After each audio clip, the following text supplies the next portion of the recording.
Hey everybody, it's Professor Shank. I wanted to check in with you on week 2. So we started week 2 on Monday, so it's a couple days in.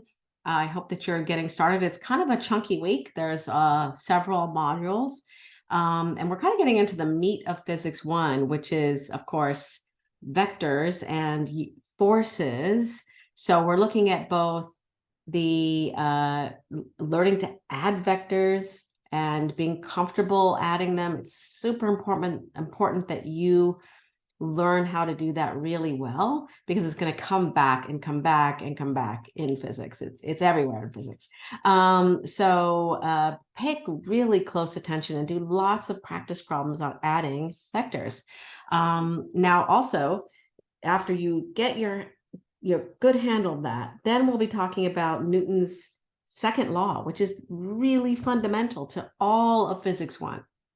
So all of learning about how things move, how to calculate where things will be at a different time once you start them out at a particular place with a particular velocity. It's all about Newton's second law.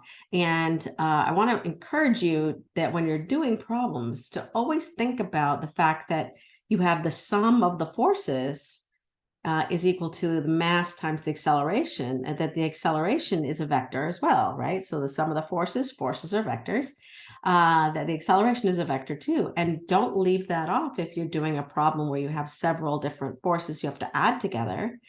Don't leave off the fact that you might have acceleration, say, in the x direction, right? So make sure you're doing lots of practice problems. That's the way to learn, as I've said in my deliberate practice videos. So I hope that you enjoy this material. This is, again, if you learn this material, a lot of the rest of it is going to fall into place. It'll be a lot easier for you to learn this material.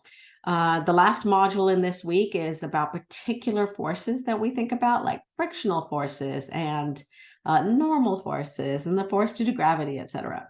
So learning all of this at a really deep level, as deep as you can, and that means doing lots of problems, is really the best way to go on this. Well, I hope that you're well into week 2 and getting all the work done. And we'll talk to you next week and check in. Bye.